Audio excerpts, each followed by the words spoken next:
Bom dia, pessoal do segundo ano. Espero que vocês estejam bem.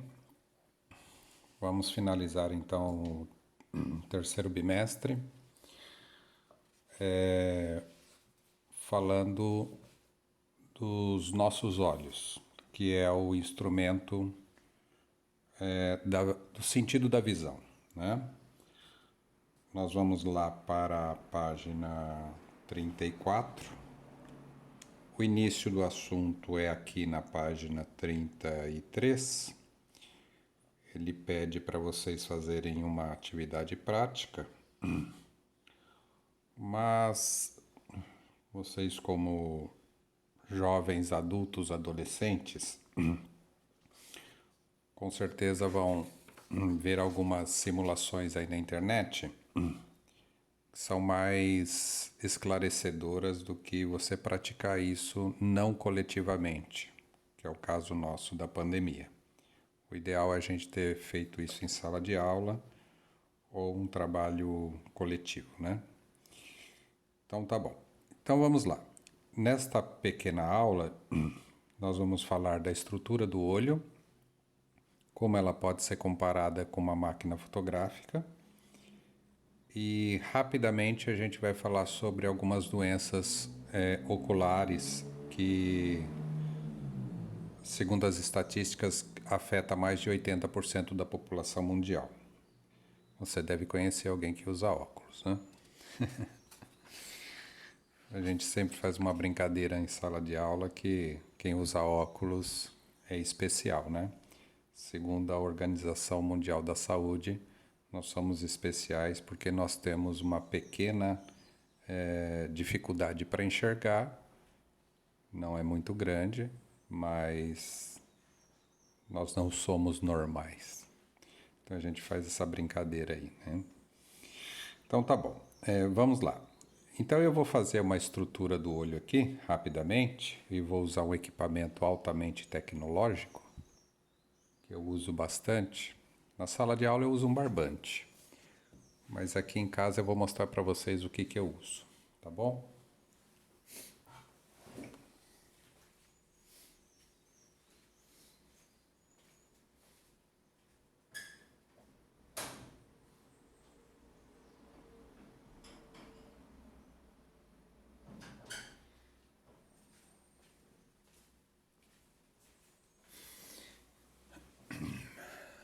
Está aqui, ó, um aparelho altamente tecnológico na mão de um professor de física, um pires.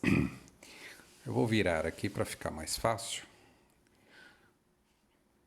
para ele ficar aqui no centro da folha. Se fosse em sala de aula, estaria no centro do quadro, tá? E falar um pouquinho sobre a estrutura do olho.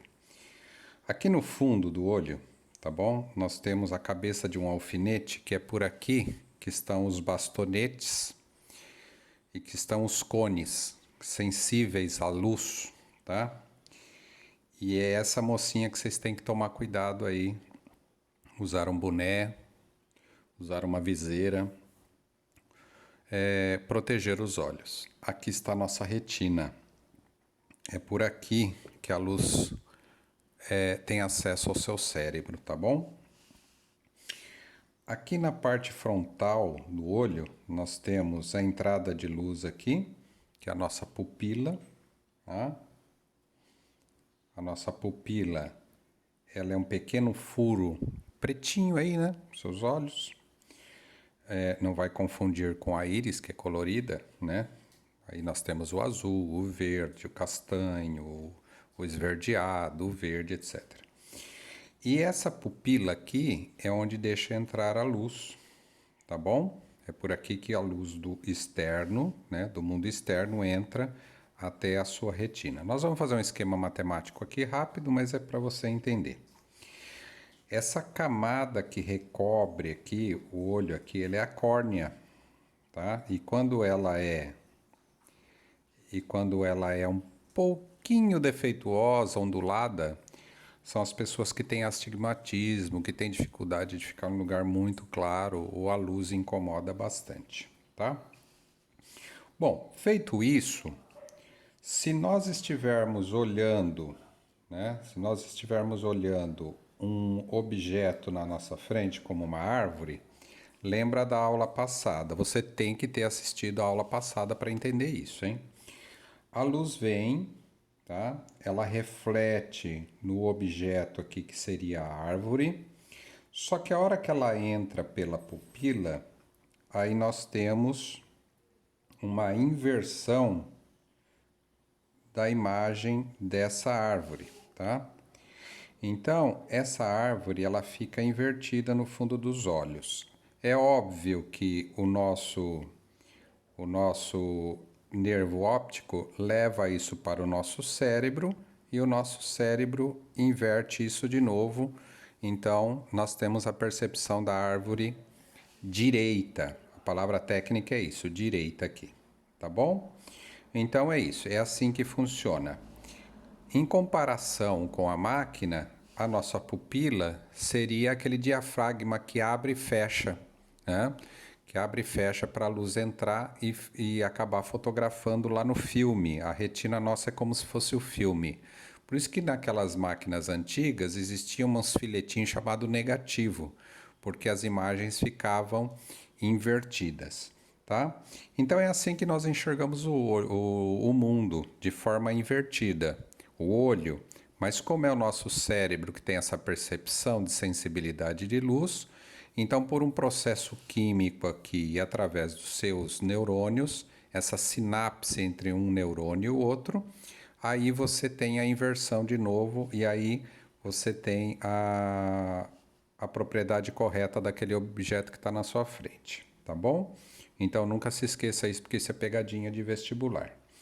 Bom, feito isso, agora nós vamos falar das doenças, né? Das doenças. A pessoa que tem miopia, ela tem um problema porque a imagem que deveria se formar sobre a retina, ela acaba se formando um pouco antes da retina, tá?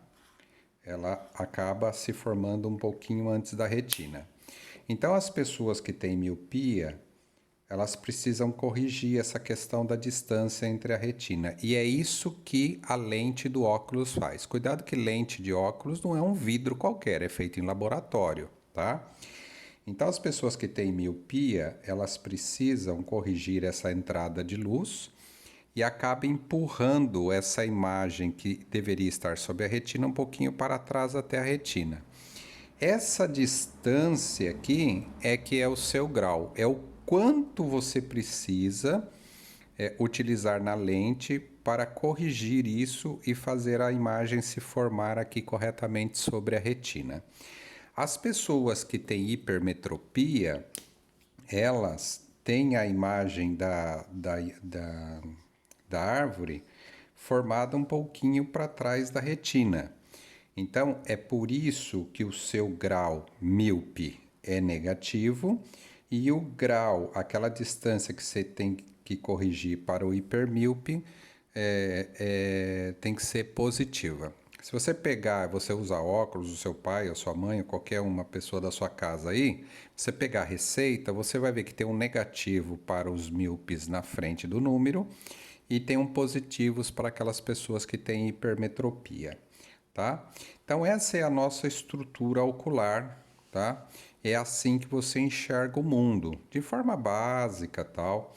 Se nós tivéssemos bastante tempo em sala de aula, a gente ia trocar conhecimento, aí o aluno ia entender algumas coisas que acontecem, mas, por exemplo, quando uma pessoa está muito longe de você, dá a impressão que ela está pequenininha. Isso não é verdade, tá?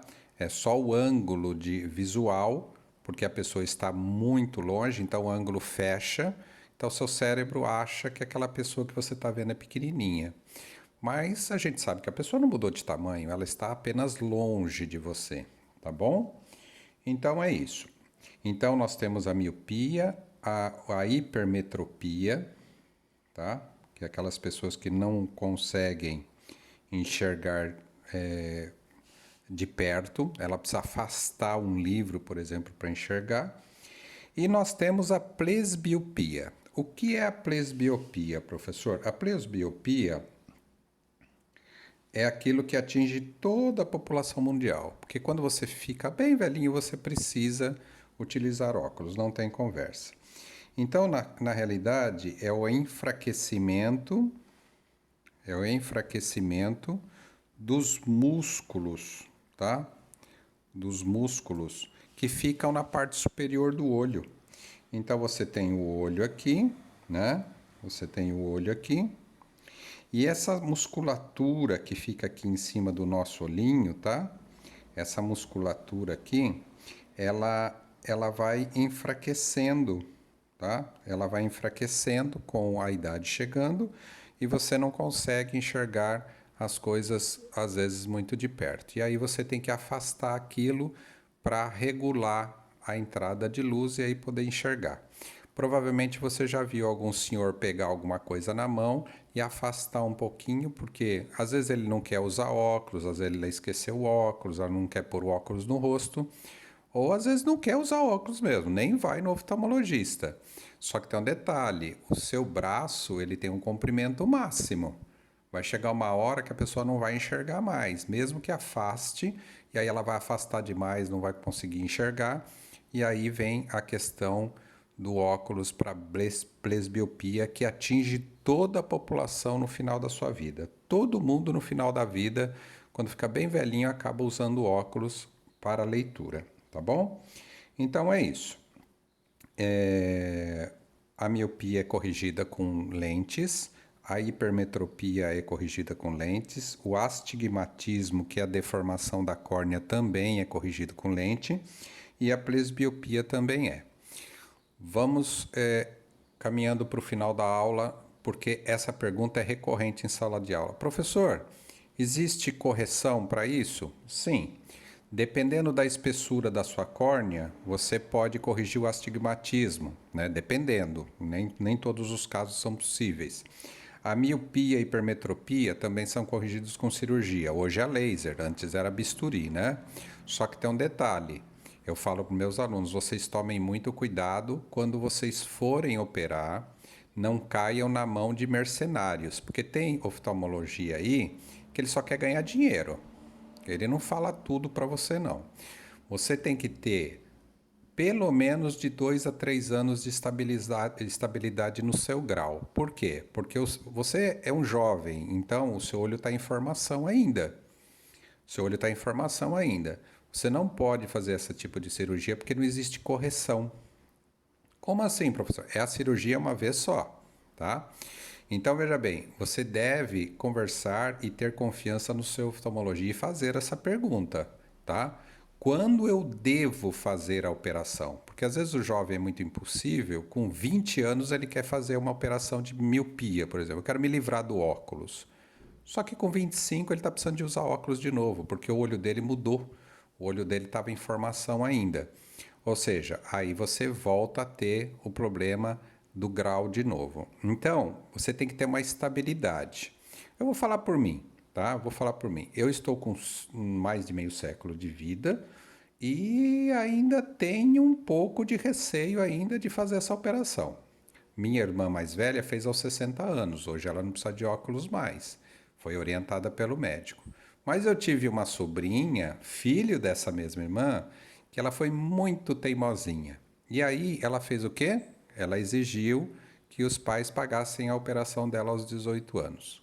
Adivinha o que aconteceu poucos anos depois? Ela está precisando de óculos de novo e não há como corrigir. Ou seja, não tem como fazer uma nova cirurgia. Até hoje a medicina não propicia esse tipo de correção de novo para nós. É apenas uma vez. Então você tem que fazer na hora certa, com a idade certa e com a orientação certa. Tá bom? Tem todas essas cirurgias no YouTube, viu, gente? Como é feito, como estica a córnea para corrigir o astigmatismo. Tem todas essas cirurgias lá do olho. É até bonito de ver para quem gosta, né? Tá bom? Então, é isso. A atividadezinha que eu vou colocar lá para vocês, ela é bastante simples, tá? Eu vou colocar uma foto de uma câmera fotográfica lá para vocês e aí você vai fazer um comparativo, como o próprio caderno de vocês pede, mas eu vou pedir para vocês fazerem na foto, tá bom? Você pode copiar, pode desenhar, pode imprimir, o instrumento que você tiver na tua casa, não tem problema não. Eu vou pedir para você fazer essa comparação com a máquina fotográfica lá, tá bom?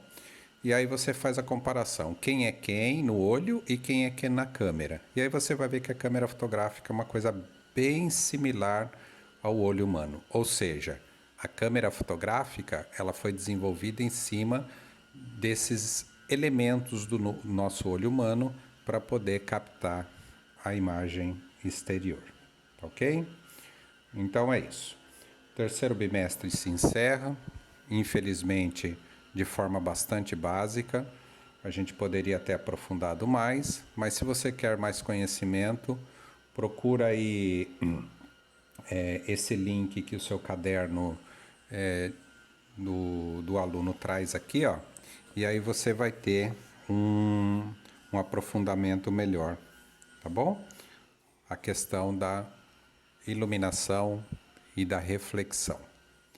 Um abraço e façam a atividade com calma aí. Vocês têm até o dia 12 para entregar, tá bom? Essa é a data limite, eu vou pôr lá na atividade. A partir daí não vai ser considerado para o terceiro bimestre mais essas atividades. Um abraço, fiquem bem.